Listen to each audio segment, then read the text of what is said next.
Second BCom fourth semester విద్యార్థులారా, మనం బిఎల్లో sale of goods act చెప్పుకుంటూ ఆగాం. సేల్ ఆఫ్ గూడ్స్ యాక్ట్లో నిర్వచనం, సేల్ అంటే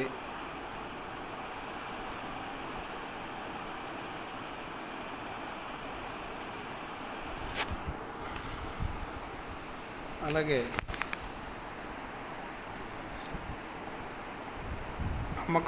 అమ్మకం నిమిత్తమై ఒప్పందం, అమ్మకము మరియు సరుకు హక్కుపత్రాలు, ధర, ఇలాంటి విషయాలన్నీ డిస్కస్ చేసాం. ఇప్పుడు ఈ సేల్ ఆఫ్ గూడ్స్ యాక్ట్లో కండిషన్స్ అండ్ వారంటీస్, షరతులు మరియు పూచీలు, ఇది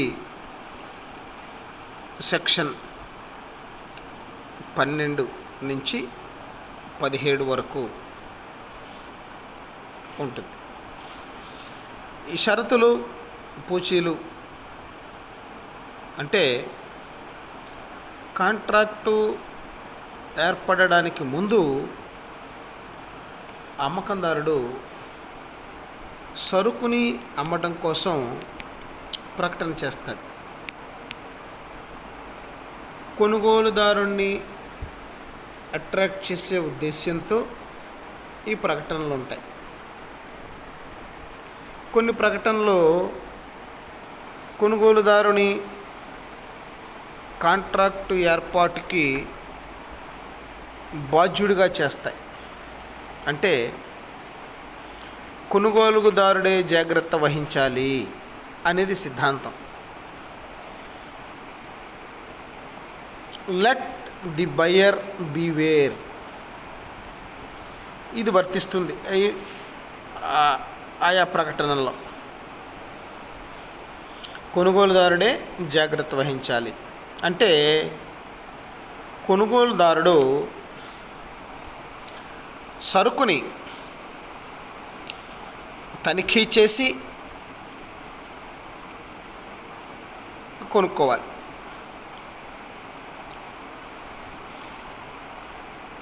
దాని యొక్క పరిస్థితులన్నీ బాగున్నాయా లేవా అనేది కొనుగోలుదారుడే జాగ్రత్తగా చూసుకోవాల్సిన అవసరం ఎంతైనా ఉంది. తర్వాత అమ్మేటటువంటి సరుకు లేదా వస్తువు విషయంలో ఏమైనా లోపాలు ఉన్నట్లయితే వాటిని తెలియజేయవలసినటువంటి బాధ్యత అమ్మకందారుడికి లేదు చట్ట ప్రకారం. ఈ పై సూత్రాలు రెండింటినీ కూడా లాటిన్ భాషలో కేవియట్ ఎంప్టర్ అని అంటారు. కేవియట్ ఎంప్టర్. కేవియట్ ఎంప్టర్ అంటే ఏంటంటే let the buyer beware of. Let the buyer beware of అంటే ఏదైనా ఒక వస్తువుని, ఒక సరుకుని కొనుగోలు చేసేటప్పుడు కొనుగోలుదారుడే జాగ్రత్త వహించి కొనుక్కోవాలి అనేది ఈ కేవియట్ ఎంప్టర్ యొక్క అర్థం. అంచేత కొనుగోలు చేసేటప్పుడు కొనుగోలుదారుడు తనిఖీ చేసి చూసుకోవాలి. ఆ వస్తువులో ఏదైనా లోపం ఉన్నట్లయితే తెలియజేయవలసినటువంటి బాధ్యత అమ్మకందారుడికి లేదు. అయితే ఇక్కడ షరతులు పూచీలు అనేవి ఏంటంటే సాధారణ కాంట్రాక్టు మాదిరిగానే అమ్మకం కాంట్రాక్టు కూడా అగ్రిమెంట్ ద్వారా ఏర్పడుతుంది. అమ్మకం కాంట్రాక్ట్లో పార్టీల నిబంధనలని ఏర్పాటు చేసుకుంటారు. స్టిపులేషన్స్ అంటారు వీటిని. ఆ నిబంధనలో కొన్ని ముఖ్యమైనవి, కొన్ని ముఖ్యం కానివి కూడా ఉంటాయి. ముఖ్యమైనటువంటి నిబంధనల షరతులని, అంత ముఖ్యం కాని వాటిని పూచీలు అని అంటారు. అంటే వాళ్ళు ఏర్పాటు చేసుకునే నిబంధనలు, స్టిపులేషన్స్లో కొన్ని ముఖ్యమైనవి, కొన్ని అంత ముఖ్యం కానివి ఉంటాయి. ముఖ్యమైనటువంటి విషయాలని షరతులని, ముఖ్యం కాని వాటిని పూచీలు అని అంటూ ఉంటారు. షరతులేమో సెక్షన్ 12 సబ్సెక్షన్ 1 and 2, పూచీలేమో సెక్షన్ 12 సబ్సెక్షన్ 3లలో ఉంటాయి. షరతులు మళ్ళీ 2 రకాలు. విస్పష్టమైన షరతులు, వీటిని ఎక్స్ప్రెస్ కండిషన్స్ అని అంటారు. రెండవది ప్రచ్ఛన్నమైనటువంటి షరతులు, వీటిని ఇంప్లాయిడ్ కండిషన్స్ అని అంటారు. విస్పష్టమైనటువంటి షరతులు, ప్రచ్ఛన్నమైన షరతులు, express conditions and implied conditions. పూచీలు కూడా స్పష్టమైన పూచీలు, విస్పష్టమైన పూచీలు, ప్రచ్ఛన్నమైన పూచీలు, express warranties and implied warranties. Conditions అంటే షరతులు, వారంటీస్ అంటే పూచీలు. ఈ కండిషన్స్ అండ్ వారంటీస్లో మనం కండిషన్స్, షరతుల గురించి చూద్దాం. కాంట్రాక్టు ఏర్పడడానికి సంబంధించిన ప్రధానమైనటువంటి నిబంధనలన్నింటినీ కూడా షరతులు అని అంటారు. కండిషన్స్, ప్రధానమైనటువంటి నిబంధనలు. అంటే ఈ షరతులు కాంట్రాక్టు ప్రయోజనానికి చాలా ముఖ్యమైనవి. ఈ షరతులని అమలు చేయకపోయినట్లయితే కాంట్రాక్టు యొక్క మూల ప్రయోజనానికి హాని జరుగుతుంది. అంచేత కాంట్రాక్టు రద్దవుతుంది. కాంట్రాక్టు మూల ప్రయోజనానికి చాలా ముఖ్యమైనటువంటి విషయాలని షరతులు అని అంటారు. ఈ షరతులు అమలు పరచకపోయినట్లయితే కాంట్రాక్ట్ యొక్క ముఖ్య ప్రయోజనానికి భంగం ఏర్పడుతుంది. ముఖ్య ప్రయోజనానికి ఎప్పుడైతే భంగం ఏర్పడుతుందో అప్పుడు ఆ కాంట్రాక్ట్ రద్దు అవుతుంది. ఇది సెక్షన్ 12 సబ్సెక్షన్ 1 ప్రకారం జరుగుతుంది. అయితే ఒక ప్రకటన ద్వారా సరుకుకి సంబంధించిన ఏదైనా విషయాన్ని అమ్మకందారుడు కొనుగోలుదారుడికి తెలియజేసినట్లయితే అది షరతు అవుతుంది. అంటే ఒక ప్రకటన ద్వారా అమ్మకానికి సంబంధించిన ఏదైనా ఒక విషయాన్ని అమ్మకందారుడు కొనుగోలుదారుడికి తెలియజేసినట్లయితే అది షరతు అవుతుంది. కాంట్రాక్ట్లో ఈ సెక్షన్ 12 సబ్సెక్షన్ 2 ప్రకారము షరతుకు భంగం ఏర్పడినట్లయితే బాధితుడైనటువంటి వ్యక్తి కాంట్రాక్ట్ని రద్దు చేసుకోవచ్చు. అంటే కాంట్రాక్ట్లో ముఖ్యమైనటువంటి విషయానికి భంగం, అంటే షరతుకి భంగం కలిగినట్లయితే దాని ద్వారా బాధపడిన నష్టపోయినటువంటి వ్యక్తి కాంట్రాక్ట్ని రద్దు చేసుకునే అవకాశం ఉంది. అయితే ఏబితో టెలివిజన్స్కి సంబంధించి ఒక ప్రకటన చేశాడు. ప్రకటన ప్రకారము టెలివిజన్లో ఎలాంటి లోపము లేకుండా కనీసం 2 సంవత్సరాలు పనిచేస్తుంది అని ఒక ప్రకటన చేశాడు. అయితే ఇది టెక్నికల్ అడ్వర్టైజ్మెంట్, అంటే సాంకేతికపరమైనటువంటి ప్రకటన. ఇది కాంట్రాక్టు ఏర్పడడానికి ప్రధానమైనటువంటి అంశం. అయితే 3 నెలలు పూర్తి కాకముందే ఆ టెలివిజన్ పాడైపోయింది. అంటే కాంట్రాక్టుకి సంబంధించిన ముఖ్యమైనటువంటి విషయానికి భంగం కలిగింది. కాబట్టి బి అనేటటువంటి వాడు ఈ టెలివిజన్కి సంబంధించినటువంటి కాంట్రాక్ట్ని రద్దు చేసుకునే వీలు ఉంది. అంచేత కాంట్రాక్టుకి సంబంధించిన అతి ముఖ్యమైనటువంటి విషయాలని షరతులు లేదా కండిషన్స్ అని అంటారు. ఇంకా వారంటీస్ అంటే పూచీలు.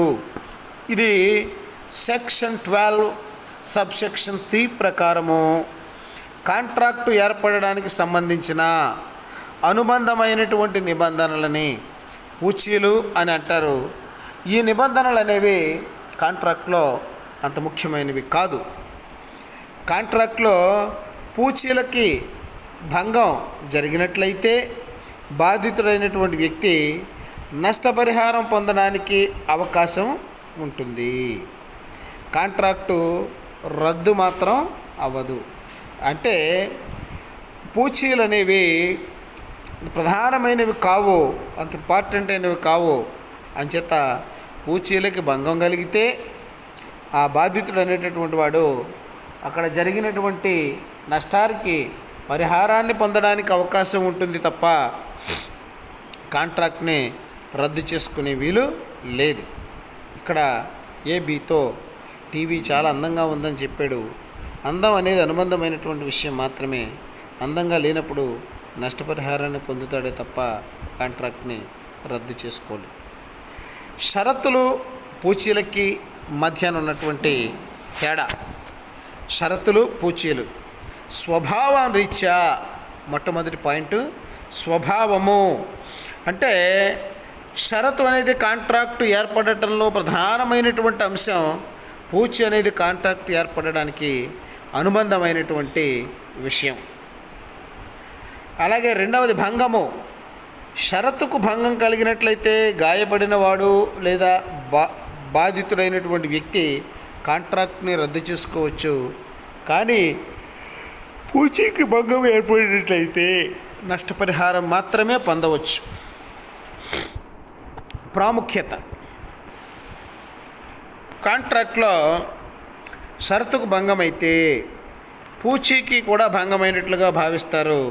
కానీ పూచీకి భంగమైనట్లయితే షరతుకు భంగమైనట్లుగా భావించడానికి అవకాశము లేదు.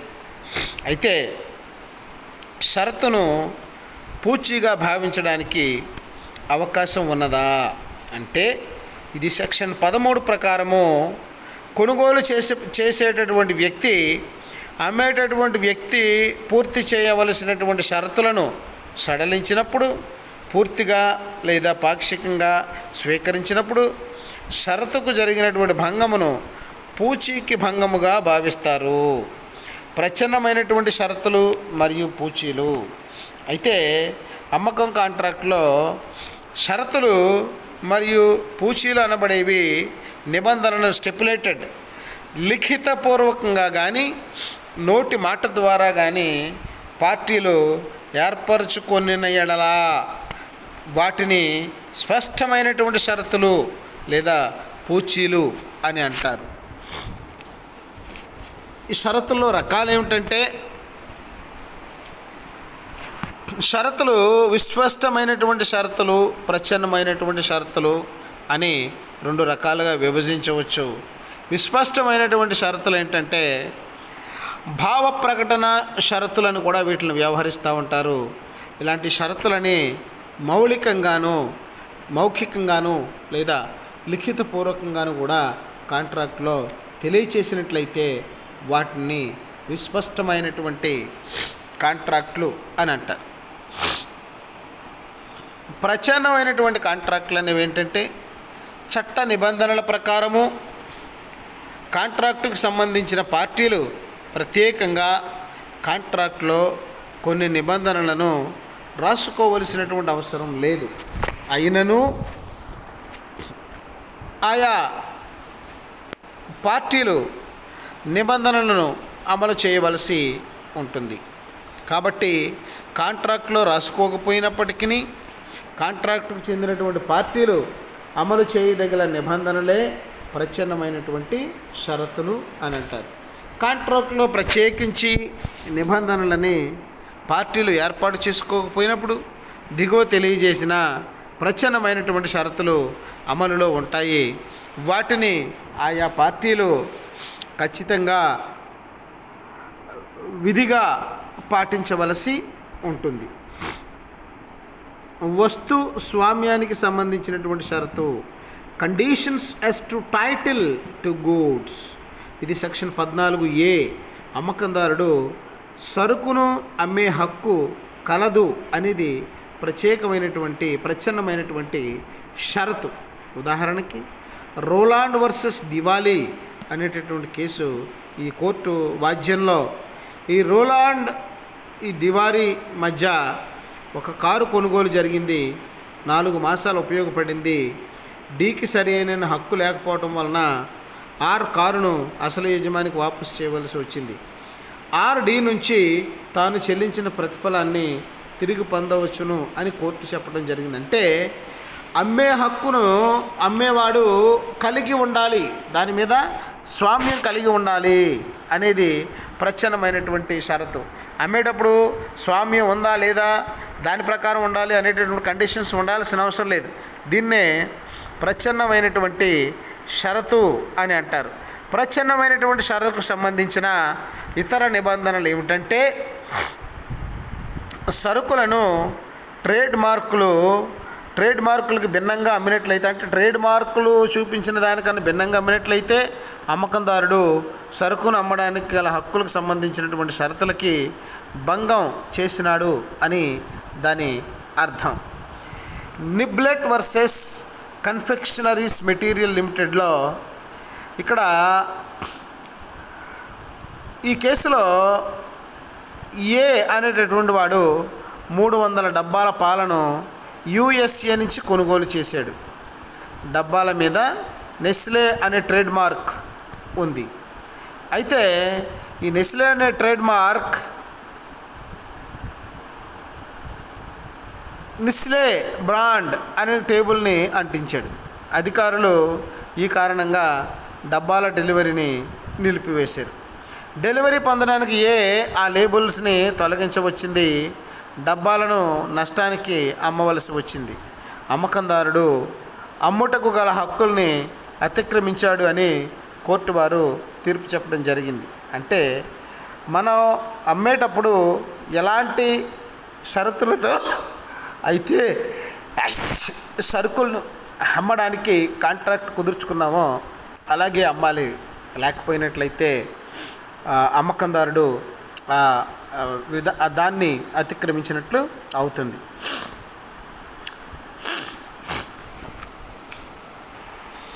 కాంట్రాక్టు ఏర్పాటు సమయంలో అమ్మకందారుడికి హక్కులే కాకుండా ఆ హక్కు తర్వాత సంక్రమించినప్పుడు మరియు హక్కులో లోపం ఉన్నప్పుడు హక్కులో లోపం ప్రథమ కొనుగోలు చేసినటువంటి వ్యక్తికి మరియు ఇతర కొనుగోలు వ్యక్తులకి వర్తించదు. అయితే వర్ణన ద్వారా సరుకులు నమ్మినప్పుడు ఆ వర్ణనకి అమ్మినటువంటి సరుకులు సరిపోయే విధంగా ఉండాలి. అది ప్రచ్ఛన్నమైనటువంటి షరతు. ఇది వార్లీ వర్సెస్ విప్ అనేటటువంటి కేసులో బికి ఒక వరికోత యంత్రాన్ని అమ్మాడు. బి ఆ యంత్రాన్ని చూడలేదు. ఆ యంత్రం సరికొత్తదని, దాన్ని 50 ఎకరాలకు మించి కోత జరపలేదని వర్ణించి అమ్మాడు. కానీ వాస్తవంగా అది పాత యంత్రం, దానికి మరమ్మతులు కూడా జరిగాయి అని బి కనుగొన్నాడు. అప్పుడు అతను ఆ యంత్రాన్ని వాపస్ చేసి ప్రతిఫలాన్ని తిరిగి పొందవచ్చని కోర్టు వారు తీర్పు చెప్పడం జరిగింది. వర్ణించినప్పుడు ఈ కేసులో వరికోత యంత్రం అనేది కొత్తదని, 50 ఎకరాల కన్నా ఎక్కువగా కొయ్యలేదు దీంతో అని అమ్మాడు. అయితే కొనుక్కున్నవాడికి తెలిసింది ఇది పాత మిషన్ అని ఎక్కువగా వాడేశారని. ఇలాంటి పరిస్థితుల్లో కొనుక్కున్నవాడు ఆ వస్తువుని అమ్మాల్సినటువంటి పరిస్థితి. ఎందుకంటే కాంట్రాక్టులో వర్ణించి వర్ణన ఆధారంగా అమ్మేటటువంటి వస్తువులన్నీ వర్ణనకు అనుకూలంగా ఉండాలి. వర్ణన ద్వారా అమ్మేటటువంటి అమ్మకాలు విషయాల్లో కూడా కొన్ని అంశాలు ఉంటాయి. కొనుగోలుదారుడు సరుకుని చూడకుండా అమ్మకందారుడు వర్ణన మీదే ఆధారపడి సరుకుని కొనుగోలు చేసినట్లయితే ఆ సరుకును వర్ణనకు భిన్నంగా ఉన్నప్పుడు వాపస్ చేయవచ్చు. అంటే మనం చూడకుండా డైరెక్ట్గా వర్ణన ఆధారంగా కొన్నప్పుడు దాన్ని వర్ణనకి తగ్గట్టుగా అది లేకపోయినట్లయితే దాన్ని వాపస్ చేయడానికి అవకాశం ఉంటుంది. నికల్సన్ వెన్ వర్సెస్ స్మిత్ మారిడెట్ ఇదేంటంటే హర్రాజు ద్వారా నాప్కిన్స్ మరియు టేబుల్ క్లాత్స్ని 17వ శతాబ్దానికి చెందినది అని వర్ణించి అమ్మేశాడు. ఈ వర్ణన ఆధారంగా వేరే వ్యక్తి దాన్ని కొన్నాడు. ఆ తర్వాత అది 18వ శతాబ్దానికి సంబంధించినదని కాంట్రాక్టును రద్దు చేసుకోవచ్చని కోర్టు వారు తీర్పు చెప్పటం జరిగింది.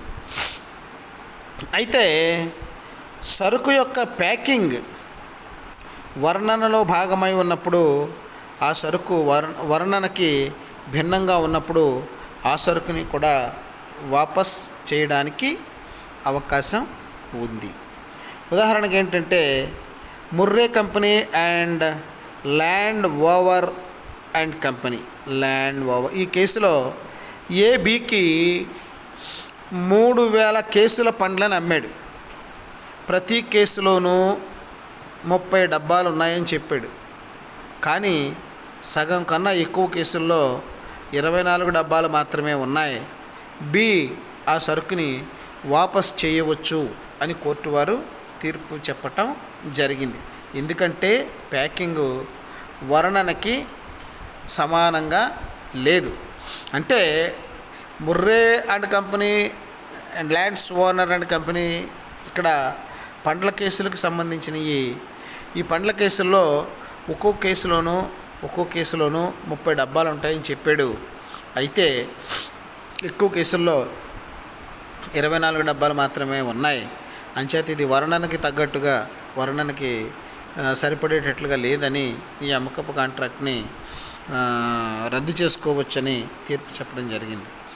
సరుకుల్ని శాంపుల్ చూపించి వర్ణించి అమ్మినప్పుడు సరుకులు చూపించినటువంటి శాంపుల్ మరియు వర్ణనకి సమానంగా ఉండాలి. అలా లేకపోయినట్లయితే కూడా సరుకుల్ని వాపస్ చేయవచ్చు.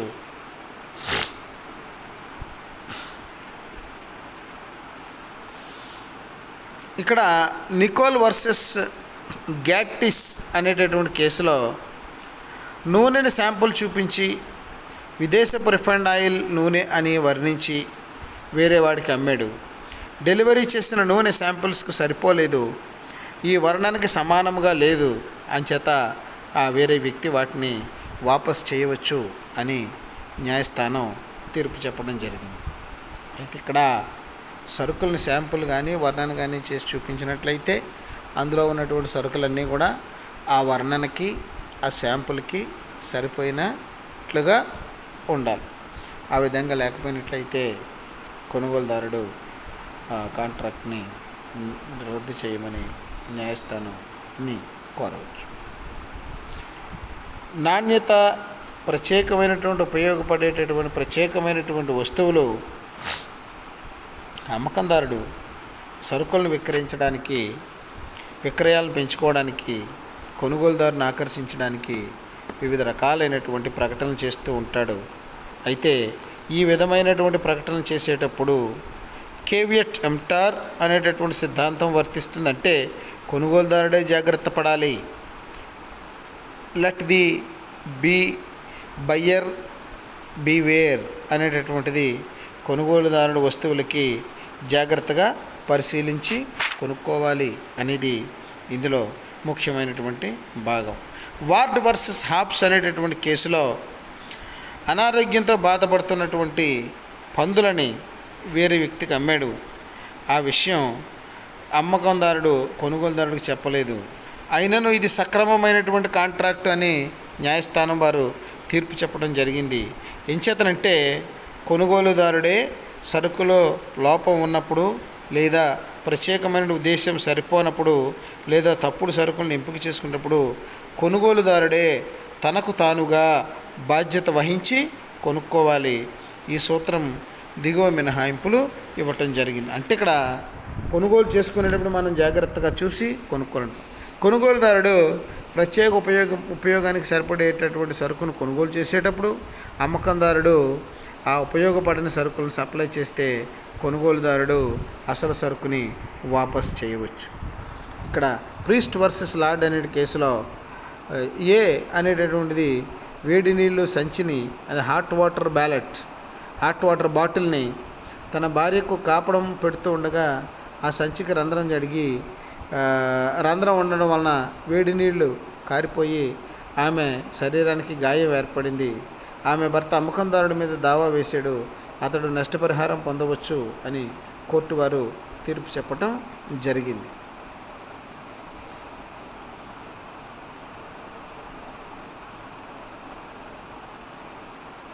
విక్రయార్హతకు సంబంధించి ప్రచ్ఛన్నమైనటువంటి షరతులు ఉన్నాయి. సరుకులని విక్రయార్హత లక్షణం ఉండాలి. ప్రచ్ఛన్నమైనటువంటి షరతు ఇది. మార్కెట్లో ఆ పేరు చలామణీలు అవ్వటం కారణంగా అర్హత కలిగి ఉంటాయి. కొనుగోలుదారుడు సరుకుల్ని పరీక్షించినప్పుడు లోపాలు ఏమైనా తేలినట్లయితే తెలిసే అవకాశం ఉన్న యెడల ఈ షరతులు వర్తించవు. సాంప్రదాయం ప్రకారం ప్రచ్ఛన్నమైన షరతులు ఉన్నాయి. మీరు ఈ షరతులు, పూచీలు ఇది సేల్ ఆఫ్ గూడ్స్ యాక్ట్లో ఓ భాగం. మీరందరూ కూడా ఈ బిజినెస్ లాస్ అనేటటువంటి సబ్జెక్ట్ని బాగా యూట్యూబ్లో చూడండి. మీ దగ్గర ఉన్న బుక్స్ ప్రకారం మీరు చదువుకోండి. పరీక్షలు అతి త్వరలో ఉంటాయి. మీరందరూ కూడా ప్రిపేర్డ్గా ఉంటారని కోరుకుంటూ thank you one and all.